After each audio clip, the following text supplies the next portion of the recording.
My sister called Dad a loser and chose life with her wealthy stepfather, but when she returned for his will, his final words shattered her greed.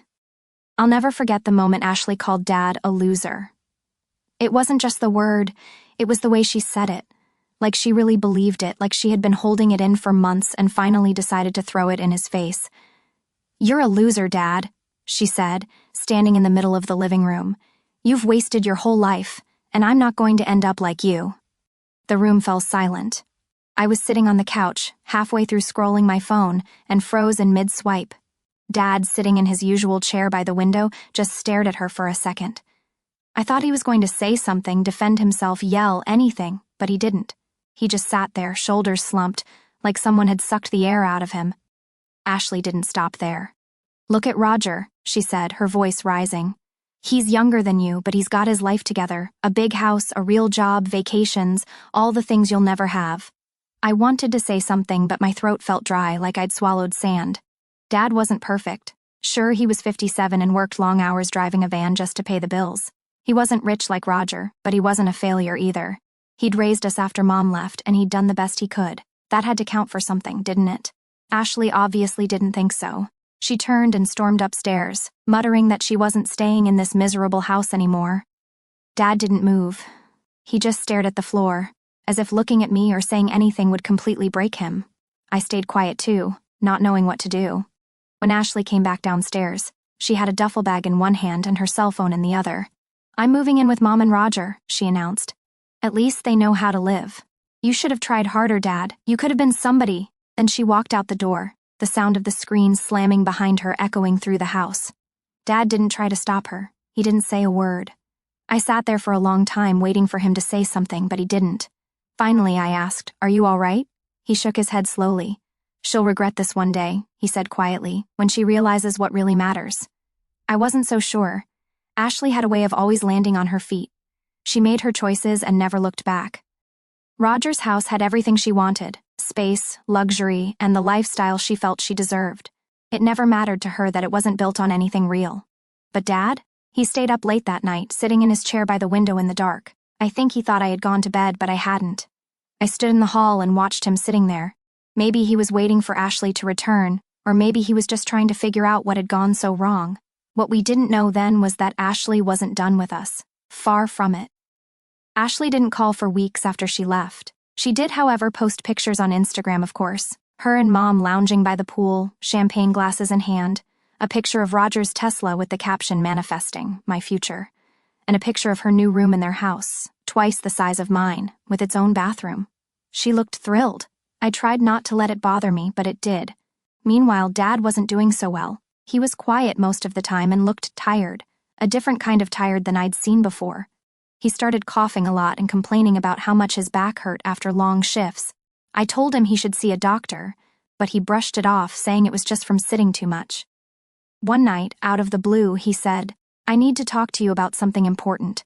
I was sitting at the kitchen table, doing my homework, and I looked up. He was holding a folder. "I've been thinking," he went on, "I'm not getting any younger. If something happens to me, I don't want you to have to worry about anything." "What do you mean, something happens?" I asked. He waved his hand like it wasn't a big deal. "Just being realistic. Anyway, I'm writing my will. I don't have much, but what I do have, I want it to go to you." I blinked, not sure how to answer. "Okay," I said slowly, "but what about Ashley?" He sighed and sat across from me. "Ashley has made her choice," he said. "She doesn't care about this family. She doesn't even call to check in. If she doesn't care about me now, why would she care when I'm gone?" I didn't know what to say, but I didn't argue. I knew Ashley had burned her bridge with him, even if she didn't realize it yet. A week later, he told Mom about the will. I'm not sure why. Maybe he thought she had a right to know since they'd been married for so long, or maybe he thought she'd tell Ashley. Either way, it didn't take long for Ashley to find out. I came home from school one day to find her sitting on the couch, scrolling through her phone as if nothing had happened. She had her duffel bag with her again, unzipped and spilling clothes all over the floor. "What are you doing here?" I asked. She smiled at me, as if she hadn't left us a month ago. "Dad and I talked," she said.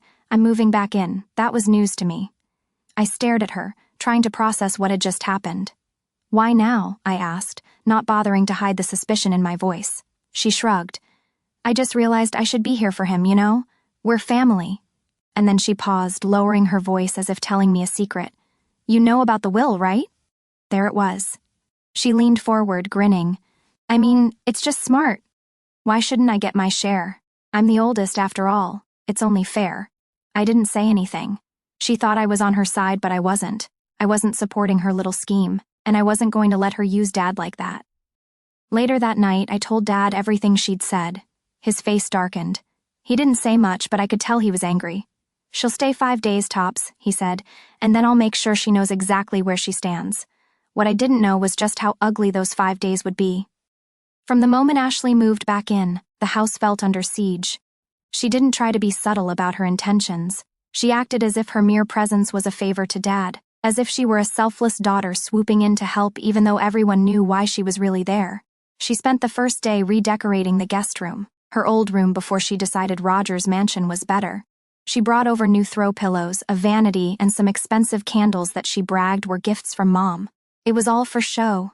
I didn't say anything, but I could see that Dad's patience was wearing thin. By the second day, she was playing the role of the perfect daughter. She cooked dinner, heated up something from the deli, and made a big deal about setting the table. During the meal, she gushed about how she wanted us to reconnect as a family. This is important to me, she said, smiling sweetly. I want to be there for you, Dad, and for you too, of course, she added, looking at me. Dad didn't buy it for a second. He didn't even look at her while she spoke, just focused on his food as if she wasn't there. On the third day, Ashley began to test boundaries. She made references to family priorities and fairness. She casually mentioned that the oldest child usually inherits the most because it's tradition. Don't you think that's true, Dad? She asked during dinner. Dad put down his fork and finally looked at her. What I think, he said, is that you shouldn't count on something that isn't yours. The room fell silent. Ashley smiled awkwardly and didn't go any further, but I knew she was seething. By the fourth day, she was getting restless. She clearly expected her little charm offensive to work by now, but it wasn't. That's when the fighting started. It began with little comments, sarcastic jabs about how tight Dad was with money or how I was Dad's favorite, but then it escalated. She started snapping at him, accusing him of being unfair, of not appreciating her efforts, and even of punishing her for living with Mom. I'm your daughter too, she yelled that night after dinner. Why can't you treat me like one? Dad got up from the table and looked at her, calm but icy. You're not acting like my daughter, he said. You act like someone who's just here to take. You don't care about me, and you never have. So don't pretend you're here out of love. We both know better. Ashley stormed upstairs, slamming the door so hard it shook the house. I stayed where I was, awkwardly picking at my food. Are you okay? I finally asked. Dad sighed. She's leaving tomorrow, he said. I'm done with her games. The next morning, Ashley came down looking angry but determined. She grabbed her bag and muttered to herself, this family doesn't appreciate anything. Before she walked out the door, she turned to Dad and snapped, You're still a loser. Nothing's changed. Dad didn't even flinch. Go back to your mother, he said calmly. That's where you belong. And then she was gone. For a moment, I felt relieved, but part of me wondered if it was really over. It wasn't. After Ashley left, the house felt quieter, but not in a good way. It was like the air had been sucked out of the place. Dad tried to move on, but I could tell the whole thing had affected him more than he wanted to admit. He spent most of his time at work or sitting in his chair by the window, staring out. I thought Ashley was gone for good this time. She hadn't called or texted, which wasn't surprising, but it still felt strange. Ashley was never the type to let things go quietly. Then, about a week later, the phone rang. It was Mom. I answered, and she wasted no time getting to the point. I heard from Ashley, she said. She's upset. What's going on over there? I almost laughed. What's going on? She called Dad a loser again and left. What else is new? Mom sighed dramatically, as if that was somehow my problem. You know your father could try to understand her. She's under a lot of pressure. Pressure? Ashley's life at Rogers seemed more like a vacation than a hardship, but I didn't feel like arguing, so I just said, if she's so upset, why doesn't she call him herself? She says she's tired of trying, Mom replied. She doesn't think he'll ever forgive her. Maybe because she's not sorry, I snapped. Mom paused for a moment, then said, Look, I just wanted to warn you. She's talking about the will. That stopped me cold. What about it? She thinks your father is being unfair. She says it's her right to have a share, and she wants to talk to him about it again. She's determined. I hung up, feeling uneasy, Ashley had always been stubborn, but this felt different. It wasn't just about Dad or their relationship anymore. It was about what she thought she was entitled to. 2 days later, she showed up again. No warning this time. She just walked in, as if she still lived there. "Miss me?" she asked, grinning as if nothing had happened. I didn't even try to hide my annoyance. "What are you doing here?" "I need to talk to Dad," she said, brushing past me. "And don't worry, I'm not staying." She found Dad in the living room, sitting in his chair with the TV on low. She didn't waste any time. "Dad, we need to talk about the will," she said. He looked up at her, his expression blank. "There's nothing to talk about," he said. "Of course there is," she said, sitting down across from him. "I am your eldest daughter. I deserve a share of whatever is left. It's not fair to cut me out completely." Dad didn't answer right away. He just stared at her, as if trying to decide if she was worth the energy at all. Finally, he said, "Fair? Do you even know what that word means?" Ashley started to protest, but he cut her off. "You walked out on this family, Ashley. You walked out and called me a loser because I couldn't give you what Roger could. And now you want me to believe that you care about fairness? About me?" She opened her mouth to argue, but Dad wasn't finished. "You're not here because you love me. You're here because you think you can get something out of me. But I'm telling you right now, Ashley, you won't." The room fell silent. Ashley looked stunned for a moment, but then her expression hardened. "Fine," she said. "If that's the way you feel, don't expect me to come crawling back when you need me." "I won't," Dad said. She grabbed her bag and stormed out without another word. That night, I asked Dad if he was okay. "I've made my decision," he said firmly. "Everything I have is going to you."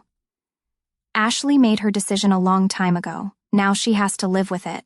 I didn't know what to say. I didn't want to think about the will, about losing Dad one day. I just hoped he'd be okay for a long time. But deep down, I knew Ashley wouldn't let it go. She never did.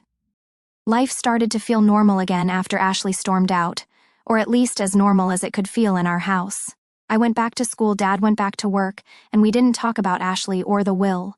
It was like an unspoken agreement between us. The less we thought about it, the better.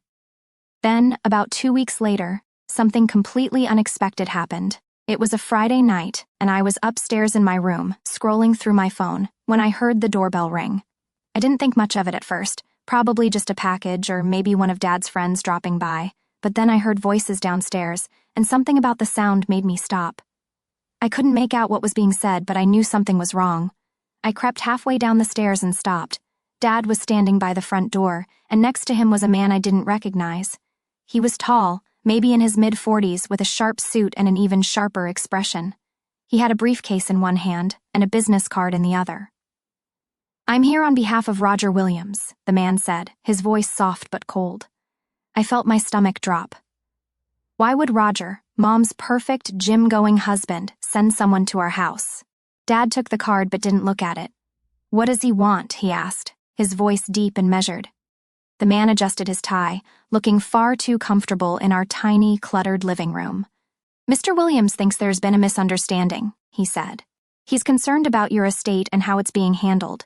He feels it's in the best interest of your daughters to make sure everything is distributed fairly." I almost laughed out loud. Fairly? That was rich, coming from a guy who had more money than he could ever spend. Dad didn't laugh. He stared at the man for a long moment before finally saying, "You tell Roger he's got no say in what happens to my estate." The man didn't flinch. "Mr. Williams isn't trying to interfere. He just wants to make sure Ashley isn't unfairly excluded. She's your eldest, after all." Dad's jaw tightened. "Ashley doesn't care about me or this family," he said. "She's made that clear. And Roger doesn't get to send a lawyer to my house to tell me how to run my own business." The man's smile didn't falter, but there was something dangerous behind it. "I'm not an attorney, Mr. Carter," he said. "I'm an advisor, and my advice is to reconsider. It would be a shame if this became a legal matter." At that, I came the rest of the way down the stairs. "A legal issue," I said as I entered the room. "Are you threatening him?" The man turned to me, his smile tightening. "Not at all," he said, just pointing out the potential complications of leaving a daughter out of the will. "Get out," Dad said suddenly, his voice like steel now. The man hesitated a moment, then nodded. "Very well, but I hope you'll reconsider." He turned and walked out the door, leaving Dad standing there with the business card still in his hand. After he was gone, I asked, "What the hell was that all about?" Dad shook his head. "Roger thinks he can push me around," he said. "He's wrong. I didn't know what to think. Ashley was one thing, but now Roger was getting involved in hiring someone to come to our house? It was like they were trying to scare Dad into changing his mind, but Dad wasn't scared. If anything, he looked more determined than ever. "This isn't over," he said, almost to himself. He was right. It wasn't. After Roger's consultant showed up at our door, things escalated quickly. I thought Dad would let it go. He wasn't usually one to stir the pot, but this time, something changed. He didn't say much to me that night, just told me to focus on school and let him handle it. The next morning, he started making calls. I had no idea who he was talking to, but it was clear he was serious.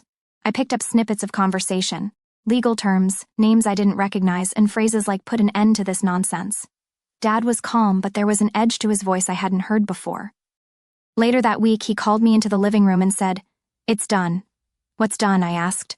"Roger, Ashley, everything," he said. "They won't bother us anymore." He explained that he'd gotten in touch with some of his old contacts, people he'd worked with when he had a more high-profile job.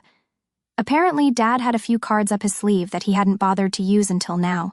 He talked to a high-powered lawyer and drafted a letter to Roger and Mom, making it crystal clear that if they continued to interfere, he would take legal action for harassment. "And let's just say," Dad added with a small grin, "Roger doesn't want that kind of attention." Within days, the calls and texts stopped altogether. Ashley never showed up at our door again, and neither did any of Roger's goons. For the first time in months, it felt like we could breathe again. But Dad wasn't done. He was revising his will to make sure there would be no loopholes or surprises. Everything was locked up tight, with clear instructions that everything would go to me. He even wrote a letter to be included with the will, explaining exactly why Ashley wasn't included. "She made her choice," he said, "and now she has to live with it." Ashley, Mom, and Roger disappeared from our lives after that. We didn't hear from them, and we didn't reach out to them. It was like a clean break, and honestly, it was for the best. They had their perfect little lives, and we had ours. Life moved on. Dad and I settled into a peaceful routine, and for the first time in a long time, things felt normal. Then, a little over a year ago, something unexpected happened. This time, in a good way. I met Jake. We'd known each other in high school but ran into each other again at a coffee shop. He was sweet, kind, and genuinely interested in me. When things got serious, I introduced him to Dad, half expecting him to be skeptical, but to my surprise, Dad liked him right away. A few months later, when Jake was looking for a new place to live, Dad suggested that he move in with us. "Why not?" he said. "He's a good kid, and the house is big enough." Jake moved in, and it was the best decision we ever made.